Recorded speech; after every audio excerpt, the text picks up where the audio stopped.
Hello my dear students, आज हम लोग समझेंगे डीएनए एप्लीकेशन इन यूकेरियोट्स को, जो कि बहुत इंपॉर्टेंट टॉपिक है। इसको स्टार्ट करने से पहले मैं ये कहना चाहूँगा कि ये बेसिकली जो आपकी जो नोटिस आ चुकी है एग्ज़ाम की, जो कि दिसंबर फर्स्ट वीक में होने वाली है, तो इसको ध्यान में रखते हुए हम लोग क्या करेंगे कि जो जितने लॉन्ग क्वेश्चन है, जो संभावना जो लॉन्ग क्वेश्चन है, जो एक्सपेक्टेड लॉन्ग क्वेश्चन है, उनको हम लोग जितने जल्दी हो सके कवर अप करेंगे एग्ज़ाम से पहले। और फाइनली लास्ट में मैं क्या करूँगा कि वहाँ पे मैं एक सिलेक्शन क्वेश्चन भी दे दूँगा इसी चैनल पे। और एक बात और कहना चाहूँगा मैं यहाँ पे कि आप प्लेलिस्ट पे जाइए, प्लेलिस्ट पे वहाँ पे लिखे रहेंगे, वहाँ पे ऑप्शन देखिएगा मॉलिक्यूलर बायोलॉजी, उसको आप क्लिक कीजिएगा, वहाँ सारे वीडियो आपको अवेलेबल है। ठीक है ना, आपके जो भी बशर्ते कुछ कुछ में नोट्स नहीं है, तो मैं कोशिश कर रहा हूँ उन टॉपिक को लेकर आऊँगा मैं हर यूनिट से, जो कि इम्पॉर्टेंट होंगे, जो आपके लॉन्ग क्वेश्चन बहुत ज़्यादा इम्पॉर्टेंट होंगे इस साल के लिए। ठीक है, तो समय तो बहुत कम है हमारे पास, तो फिर भी ध्यान में रखते हुए हम लोग समझेंगे इसको। तो देखते हैं क्या कि डीएनए एप्लीकेशन इन यूकेरियोट्स को। तो आपको अच्छी तरह से पता है यूकेरियोट में क्या होता है कि डीएनए का जो सिंथेसिस होता है वो सेल साइकिल के एस फेज पे होते हैं, है कि नहीं। और उसका अगर मैं बातें करूँ यहाँ पे कि आप जानते हो यहाँ पे क्या होता है कि यूकेरियोट में क्या होता है कि क्रोमोसोम जो होते हैं उनके मल्टीपल ओरिजिन होते हैं। उस ओरिजिन को हम लोग ईच ओरिजिन जो होते हैं उनको हम लोग रेप्लिकोन कहते हैं। और उनके पास मल्टीपल ओरिजिन इसलिए होते हैं because eukaryotic chromosome are much larger, क्योंकि ये काफ़ी बड़े होते हैं। ठीक है, तो the multiple origin are needed to replicate the entire chromosome in short amount of time. तो ये जो है थोड़ी सी इंट्रोडक्शन है, तो चलते समझते हैं। यहाँ पे बेसिकली हम लोग देखेंगे यहाँ पे कि यूकेरियोटिक रेप्लिकेशन जो होंगे, ठीक है, उसमें कौन कौन से स्टेजेस होते हैं। तो इनकी जो स्टेजेस होंगे वो फर्स्ट स्टेज जो होंगे दैट इज़ इनिशिएशन, सेकंड जो होगा वो एलोंगेशन, और थर्ड जो होगा वो टर्मिनेशन होगा। ठीक है, तो इसको स्टार्ट करने से पहले यहाँ पे जो इनिशिएशन की बातें करें तो इनिशिएशन में होता है क्या है, सबसे पहले क्या होंगे कि ओआरसी जो होते हैं इनकी असेंबली होना, मतलब ये क्या होंगे कि असेंबल होंगे। ठीक है, और जब ये तो मतलब ये जब असेंबल होते हैं तो इसका मतलब क्या होगा कि ये पहला स्टेप होता है जो क्या करें आगे जाकर क्या होगा, एप्लीकेशन को प्रिपेयर कर पाएंगे। ठीक है, in human beings O R C is compose of 6 different proteins. Human beings में क्या होता है कि ओ आर सी जो होते हैं वो 6 डिफरेंट प्रोटीन से बना हुआ रहता है। ठीक, तो हम लोगों ने देखा है कि फर्स्ट स्टेप में बेसिकली इनिशिएशन के पहले क्या होता है कि ओ आर सी जो होते हैं वो असेंबल होंगे। ठीक है, सेकेंड जो होंगे उसके बाद क्या होता है कि हेलिकेज जो एंजाइम है उनकी रिक्रूटमेंट होती है, रिक्रूटमेंट ऑफ हेलिकेज एंजाइम। ठीक है, तो जब ओ आर सी असेंबल्ड हो जाते हैं, ठीक है, जब ओ आर सी असेंबल्ड हो जाते हैं तो उसके बाद एक एडिशनल प्रोटीन्स की रिक्वायरमेंट होती है, जैसे कि CD6 और CD T1। ठीक है, ये जो प्रोटीन्स यहाँ पे ज़रूरत पड़ती है, दिस प्रोटीन्स, उसके बाद क्या होता है कि मतलब एक बोल सकते हैं this proteins in turn require a hexameric helicase having 6 subunits called mini chromosome maintenance. ठीक है, आगे जाकर ये रिक्रूट करते कि इसको, मतलब आगे जाकर आ जाएंगे कौन, मिनी क्रोमोसोम मेंटेनेंस, इसको MCM प्रोटीन कहते हैं। ठीक है, जो कि ये 6 सब यूनिट का बने होते हैं। तो वो 6 सब यूनिट क्या होते हैं, MCM2 से लेकर MCM7 तक। This protein including the helicase sometimes called licensing factor. यही जो प्रोटीन्स होते हैं हेलिकेज के साथ इंक्लूडिंग करके हम लोग इसको क्या कहते हैं, लाइसेंसिंग फैक्टर भी कहते हैं। ठीक है, they permit the formation of the initiation complex. ये क्या करेंगे आगे जाके क्या हो, इनिशिएशन कॉम्प्लेक्स को तैयार करते हैं। जब इनिशिएशन कॉम्प्लेक्स फॉर्म हो जाते हैं, बन जाते हैं, तो MCM हेलिकेज जो होता है वो क्या करेंगे, उनका काम क्या होता है, पेरेंटियल स्ट्रैंड को अलग करने का काम करेंगे।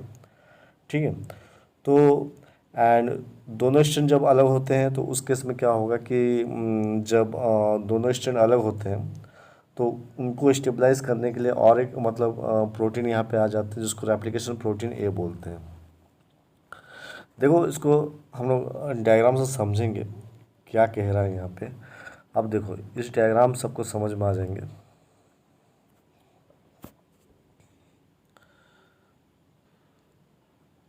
ये है, ये वाली जो है दिस वन, इसको बोलते हैं एमसीएम। मतलब एमसीएम क्या है, एक्चुअली में एक हेलिकेस की तरह काम करता है, ठीक है। ये क्या करेंगे, जैसा जैसा आगे की ओर जाएंगे, मतलब इस तरफ जो हम लोग देख रहे हैं, तो वैसा वैसा हाइड्रोजन बॉन्ड को तोड़ते हुए जाएगा। और जैसा जैसा ये हाइड्रोजन बॉन्ड को तोड़ेंगे तो ये दोनों स्ट्रैंड जो होता है पेरेंटल स्ट्रैंड, ये क्या होंगे, अलग हो जाएंगे एक दूसरे से, ठीक है। और इनको बैलेंस रखने के लिए यहाँ पे क्या होता है, इनको बैलेंस करने के लिए और एक प्रोटीन की ज़रूरत पड़ जाती है, या है ना। तो ये जो प्रोटीन आप देख रहे हो यहाँ पे, जिसको हम लोग क्या कहते हैं, आरपीए कहते हैं, ठीक है। तो ये जो होते हैं, तो आपने समझा कि यहाँ पे एमसीएम जो होता है एक हेलिकेस की तरह काम कर रहे हैं यहाँ पे। तो ये हाइड्रोजन को तोड़ रहे हैं और उसका जो पेरेंटल स्ट्रैंड है ये खुल जाते हैं। जब ये खुल रहे हैं तो यहाँ पे क्या होता है कि इनको, ये दोनों पेरेंटल स्ट्रैंड को, इनको और इनको अलग करके रखने के लिए क्या करते हैं, ये जो होते हैं आरपीए, ये यहाँ पे वर्क करते हैं, ये यहाँ पे आकर अटैच हो जाते हैं, ठीक है। उसके बाद क्या होता है, तो हमने जाना कि आरपीए जो होता है वो क्या करते हैं, सिंगल स्ट्रैंडेड डीएनए को जो होते हैं, ठीक है, वहाँ पे मतलब जब दोनों स्ट्रैंड खुलते हैं ताकि वो दोनों फिर से वापस में माने आपस में जुड़ ना जाए, तो इसमें क्या होता है, आरपीए जो होते हैं वो काम करते हैं यहाँ पे। तो आरपीए का मतलब बोल सकते हैं उसका फुल फॉर्म जो होता है एप्लीकेशन प्रोटीन ए, ठीक है। नेक्स्ट जो होता है, ये था यहाँ पे इनिशिएशन तक की बात है। अब आ जाता है एलोंगेशन। एलोंगेशन की जब बातें मैं करूँ यहाँ पे, तो there are multiple origin of replication on the eukaryotic chromosome such that replication can occur simultaneously from several places in genome। तो क्या कहता है कि हमको पता है कि मल्टीपल रेप्लिकेशन होती है, ठीक है नहीं। तो अगर हमको मल्टीपल रेप्लिकेशन देखने को मिलते, मतलब मल्टीपल ओरिजिन ऑफ रेप्लिकेशन देखने को मिलते हैं अगर यूकैरियोटिक क्रोमोसोम में, तो सभी सारे के सारे रेप्लिकेशन जो होगा साइमल्टेनियसली होंगे, ठीक है। और यहाँ पे एलोंगेशन की जब बातें करूँ मैं, एलोंगेशन में एक एंजाइम यहाँ पे वर्क करते हैं जिनका नाम होता है डीएनए पॉलीमरेज अल्फ़ा। इनका काम क्या है, ये क्या करेंगे, ऐड करते हैं न्यूक्लियोटाइड को जोड़ने का काम करेंगे, ठीक है। तो यहाँ पे डीएनए पॉलीमरेज अल्फ़ा ये क्या करते हैं, डीएनए को सिंथेसाइज कर रहे हैं, मतलब न्यू डीएनए सिंथेसाइज करेंगे, लैगिंग स्ट्रैंड हो या लीडिंग स्ट्रैंड पे, ठीक है। और इसके अलावा यहाँ पे आरएफसी आते हैं, that is replication factor C, ठीक है। ये भी एक तरह बोल सकते हैं क्लैंप लोडर का काम करते हैं, और इनका काम ये होता है कि ये पीसीएनए को लोड करने का काम करते हैं। तो आप डायग्राम से देखो यहाँ पे क्या कह रहे हैं। तो शुरुआत में हम लोगों ने जाना कि एमसीएम आए, ठीक है। स्टार्टिंग में हम लोगों ने देखा कि एमसीएम यहाँ पे आते हैं जो कि हेलिकेस का काम कर रहे हैं, हाइड्रोजन बॉन्ड को तोड़ते हुए जा रहे हैं, ठीक है। जैसा जैसा ये पेरेंटल स्ट्रैंड खुलते हुए जाता है, तो हमने देखा कि ये दोनों स्ट्रैंड को क्या बोले, आपस में फिर से वो जुड़ ना जाए, तो यहाँ पे एक प्रोटीन आता है जिसको रेप्लिकेशन प्रोटीन ए का नाम से जाना जाता है, ठीक है। ये जो प्रोटीन है दिस वन, तो ये क्या करते हैं, दोनों स्ट्रैंड को अलग करके रखते हैं। उसके बाद की अगर मैं बातें करूँ यहाँ पे, कि यहाँ पे जो होते हैं, ठीक है, एक छोटा सा प्राइमर भी यहाँ पे आते हैं, ठीक है। दिस प्राइमर जो होते हैं, तो ये जो आरएनए प्राइमर है ये भी यहाँ पे आते हैं। और उसके बाद डीएनए पॉलीमरेज अल्फ़ा जो होते हैं वो आते हैं, वो आकर क्या करेंगे, न्यूक्लियोटाइड को जोड़ने का काम करते हैं यहाँ पे, ठीक है। तो ये सब में क्या करेंगे, न्यूक्लियोटाइड क्या करेगा, जोड़ने का काम करेगा, ठीक है। तो इतने दो समझने के बाद फिर हम लोगों ने यहाँ पे और एक आते हैं कौन, आरएफसी। ये आरएफसी का काम क्या होता है, पीसीएनए, ठीक है, पीसीएनए, इनको क्या करते हैं, यहाँ पे लोड कर देते हैं। तो देखिए इस तरफ जो स्ट्रैंड है यहाँ पे भी पीसीएनए है और यहाँ पे भी पीसीएनए, ठीक है। तो वो पीसीएनए को कौन लेगा, मतलब कौन लोड कर रहे हैं, यहाँ पे आरएफसी, ठीक है। इसके अलावा मैं कह सकता हूँ यहाँ पे हम लोग देख सकते हैं कि ये जो आपने देखा कि आरएफसी ने क्या किया, एक तरह क्लैम लोडर का काम किया उनका। अब ये जो होते हैं, it was shown that the interaction between RFC and RPA play a role in switch that removes polymerase alpha or primase from the DNA allowing the loading of pCNA। यहाँ पे जो RFC हो या RPA जो होते हैं, इनका role क्या होता है, स्विच का काम करते हैं। मतलब ये क्या करते हैं, पॉलीमरेज अल्फा को रिमूव कर सकते हैं। यहाँ पे देखिए RFC जो होता है और एक काम करता है, यहाँ पे RFC क्या अगर डिस्प्लेस कर देगा, रिमूव कर देगा किसको, पॉलीमरेज अल्फा को। ठीक है, तो ये भी एक रोल है यहाँ पे प्ले करते हैं। और दूसरी बात यहाँ पे जो PCNA जब लोड हो जाता है तो PCNA क्या करेंगे, आगे जाके इनका जो काम होता है,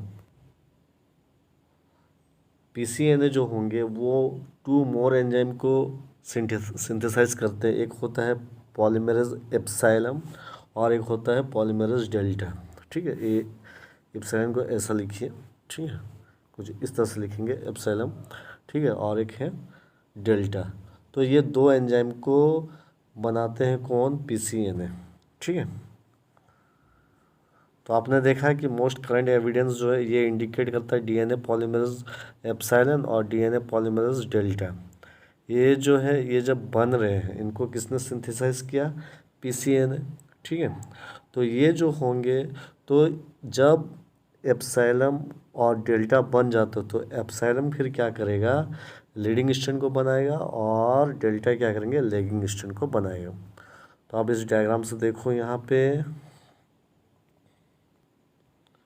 ये जो आप देख रहे हो PCNA, यहाँ पे जो एप्सिलॉन ये दिख रहे हैं, तो एप्सिलॉन क्या किया, ये लीडिंग स्ट्रैंड को तैयार करते हैं। ठीक है, जबकि डेल्टा में क्या पड़ेंगे, ये वाले जो स्ट्रैंड होंगे ये लैगिंग स्ट्रैंड यहाँ पे बनते हैं। ओके, तो यहाँ पे RFC का फुल फॉर्म होती है रेप्लिकेशन फैक्टर C, जो कि डिस्प्लेस करते हैं पॉलीमरेज अल्फा को। PCNA का फुल फॉर्म होता है प्रोलिफेरेटिंग सेल न्यूक्लियर एंटीजन। MCM का फुल फॉर्म होती है मिनी क्रोमोसोमल मेंटेनेंस प्रोटीन। तो मैं फिर से इसको संक्षेप में बता रहा हूँ, अगर ध्यान से समझिए। सबसे पहले यहाँ पे आपने देखा MCM को, जो कि हेलिकेस का काम किया, ये हाइड्रोजन बॉन्ड को तोड़ते हुए जा रहे हैं। जैसे जैसे हाइड्रोजन बॉन्ड टूट रहे हैं तो इस तरह से क्या होता है, पेरेंटल स्ट्रैंड खुल रहे हैं। ठीक है, जिसकी वजह से रेप्लिकेशन फॉर्क तैयार हो रहा है यहाँ पे।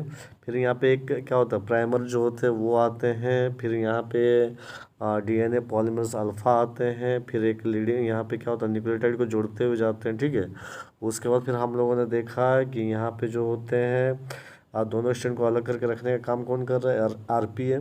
ठीक है, उसके बाद हम लोगों ने देखा यहाँ पे RFC जो होते हैं, रेप्लिकेशन फैक्टर C आते हैं, जो कि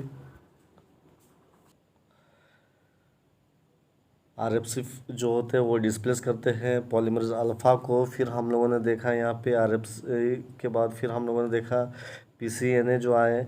PCNA फिर क्या करते हैं, यहाँ पे आगे जाके 2 एंजाइम तैयार करते हैं, DNA पॉलीमरेज डेल्टा और DNA पॉलीमरेज एप्सिलॉन।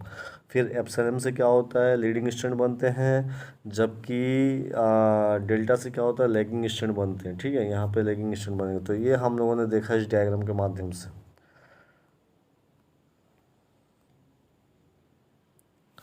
लास्ट जो है फाइनली बात करेंगे तो टर्मिनेशन की बातें करेंगे। टर्मिनेशन में होता क्या है कि रेप्लिकेशन कंटिन्यू होगा दोनों डायरेक्शन में। ठीक है, from the origin of one replication bubble. तो जैसे मान लेते हैं कि ये एक बबल है, ठीक है, फिर यहाँ पे देखिए ये एक बबल है, तो इस तरफ से होता है। तो यहाँ पे क्या होता है, इधर भी रेप्लिकेशन हो रही है, इधर भी रेप्लिकेशन हो रहा है। सिमिलरली इसकी भी यहाँ पर भी रेप्लिकेशन होगा, यहाँ पे भी होगा। तो जब रेप्लिकेशन जब ख़त्म हो जाएगा तो ये सब क्या होगा, आपस में क्या होता है कि एक साथ मिल जाते फिर। ठीक है, मतलब रेप्लिकेशन तब तक चलते रहेगा, जब ख़त्म हो जाएंगे तो एडजेसेंट साइड से क्या होगा, वो सेकंड रेप्लिकेशन बबल मीट कर गए और फ्यूज़ कर जाएंगे यहाँ पे।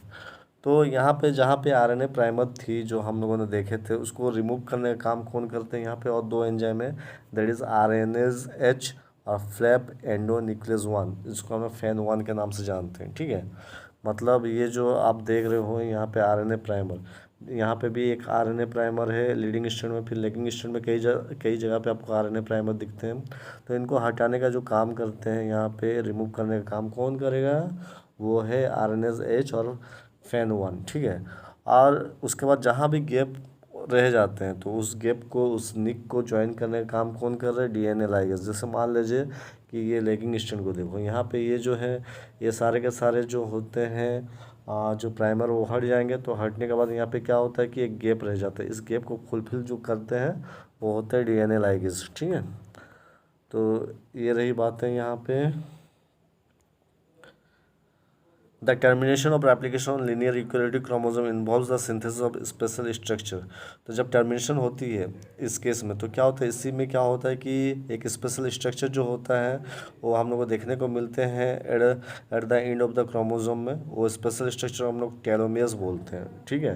तो ये जो होते हैं, और उसके बाद क्या होता है कि यहाँ पे एक्चुअली ये भी देखा गया कि जो इसमें क्या होता है, ये जो हमारे जो लीनियर डीएनए होते हैं वहाँ पे क्या होता है, देयर इज़ अ प्रॉब्लम। ये प्रॉब्लम एक देखा गया है कि जब आरएनए प्राइमर जो होता है 5 प्राइम एंड जो होता है वहाँ से जब हट जाते हैं ना, तो वहाँ पे क्या होता है, वहाँ पे 3 OH नहीं होते हैं, जिसके वजह से क्या होता है, DNA polymerase can use it to replace by DNA. So at 5 prime end of each daughter strand there is a gap. वहाँ पे एक गैप देखने को मिलते हैं, और उस गैप को क्या होता है कि फुलफिल करना बहुत ज़रूरी होता है, ठीक है। जैसा कि देखिए यहाँ पे ये जो है, ये आपको देख पा रहे हो। तो यहाँ पे क्या होता है, जब इस तरह से जाता है तो यहाँ पे एक गैप देखने को मिलता है। इस गैप को फुलफिल करना बहुत ज़रूरी हो जाता है, ठीक है। माना कि ये स्टूडेंट कुछ इस तरह से हैं, ठीक है। तो यहाँ पे जो है इस जगह पे एक गैप देखने को मिलते हैं। ये प्रॉब्लम एक देखने को मिलते हैं यूकेरियोटिक में। तो ये थी एक छोटी सी वीडियो जो कि मैंने बहुत जल्दी में बनाया है यहाँ पे। तो आप क्या करो, क्योंकि आपके एग्ज़ाम सामने है, तो ये नोट्स आप लिख सकते हो, ठीक है ना। तो आपको लिखने की है यहाँ पे इनिशिएशन, एलोंगेशन और टर्मिनेशन, इन्हीं को डिस्क्राइब करना, एक छोटी सी डायग्राम बनाना। That is the DNA replication in eukaryotes, जो कि बहुत ही इंपॉर्टेंट है, ठीक है। तो आज के लिए इतना ही। नेक्स्ट वीडियो के लिए बने रहिए, और हो सके तो मैं बहुत जल्दी यहाँ पे शॉर्ट क्वेश्चन में लेकर आऊँगा। तो जो भी आपकी एग्ज़ाम दिसंबर फर्स्ट वीक में है, तो हम लोग कोशिश करेंगे उसको नवंबर तक मैं सिलेक्शन क्वेश्चन दे दूँगा। तब तक के लिए धन्यवाद, थैंक यू।